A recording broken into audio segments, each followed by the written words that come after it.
ị ga-agbago elu, ị ga-esoro rola ugbu a. Ịgbago elu ugbu a, ozugbo ị gbagoro elu, ile anya n'aka ekpere, ị ga-ahụ lift n'ebe ahụ. Ị banye n'ime lift ahụ, soro lift a, ị gaa na third floor. I ruo na third floor, ị ga-ahụ dry cleaner asara anyị akwa. Ị banye ebe ozugbo, bute akpa akwa ahụ ọ sara anyị, iburu ya gbatuo ala. Anọ n'ime moto eche gị, egbukwala oge, ana m eche gị ebe a, oke?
Ihe anaghị emegharị ahụ, megharị n'ahụ.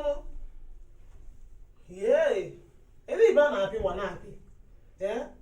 N'iro ka m nọ wee pị ihe nke a, batazie ebe a, nwa ebe mma. Gịnị ka mma apị ihe?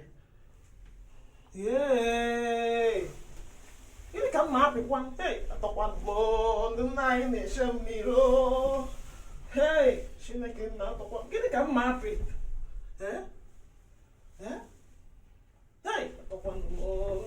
Gịnị ka m eme? Ka m esi wee kpọta be anyị, biko?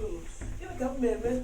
Ihe aka oke o nwere nọmba asịsị kpọọ si na gịnị for emergency call 313.08085005 313.8085005 313.8085005.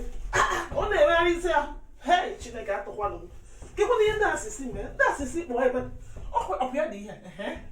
Ama m nke a bụ attention call emergency 313 ngwa 313.8085005. Move na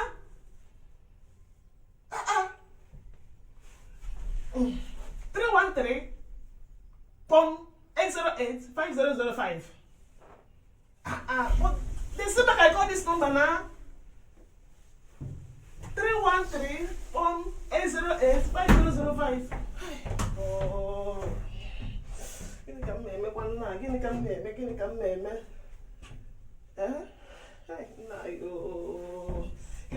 Ma otu aka m estọkịrị n'ime ihe nke ata, biko m.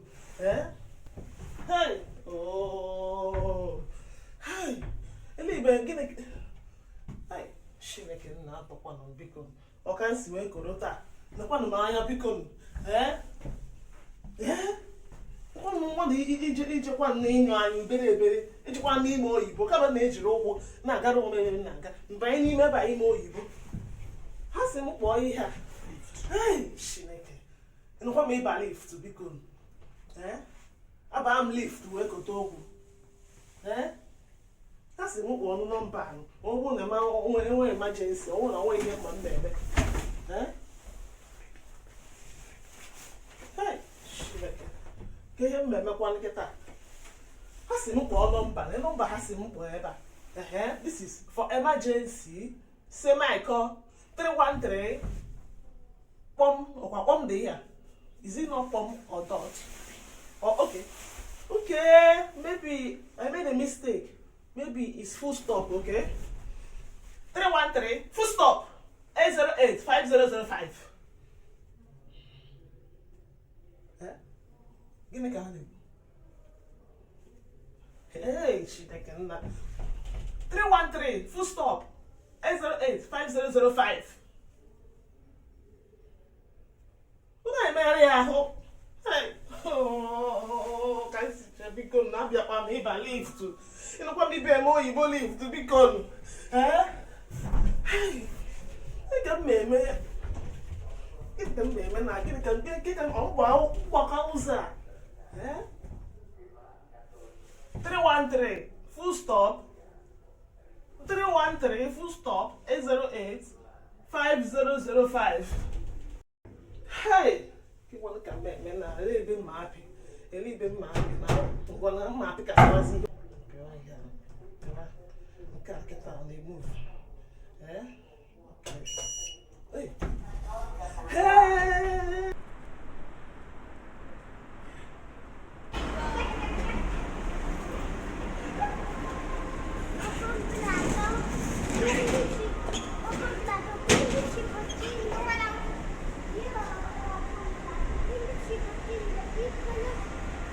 Ugoku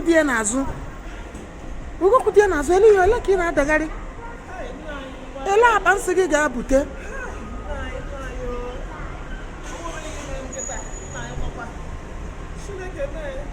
gịnị mere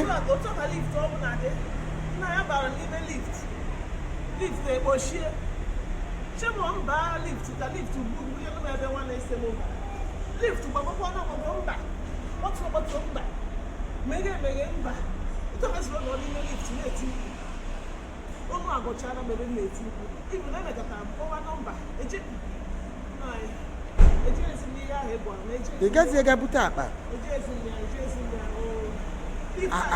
o yinyere m ịpụta isiokwu isi mere kpọma nọmba emere mkpọwa nọmba na-akpọ nọmba nwe nọmba ha dere ebe a ha dere ya in case of emergency please call this number akpọgidere ya akpọgide ọ na-emegharị ahụ emechakwa bidokwa n'isi kpọbụ ya ebu ụzọ kpọkpọ tii kpọpụ kpọchaa ya nọ na-arị ha ahụ aka bidokwa n'isi ọma 355 full stop 800 onye akazi kpọgide kpọchaa kpọziri ya ngwe n'isi full stop ọ na-emegharị ahụ ihe ka m na-emegidezi amaghịzi m ka si wee kpazi ya aka ebe nwanne ihe a ohere onye akazi wee si igwe wepụta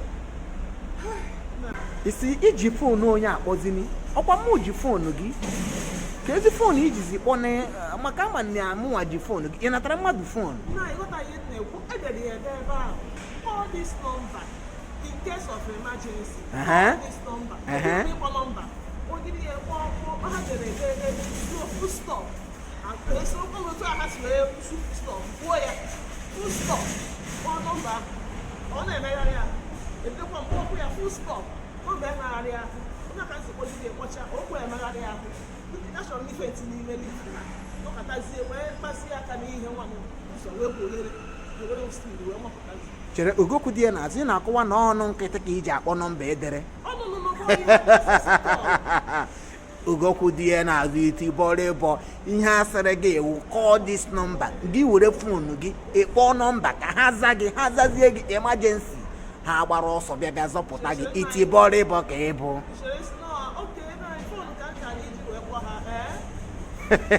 iti bọrọ Ugoku die n'azụ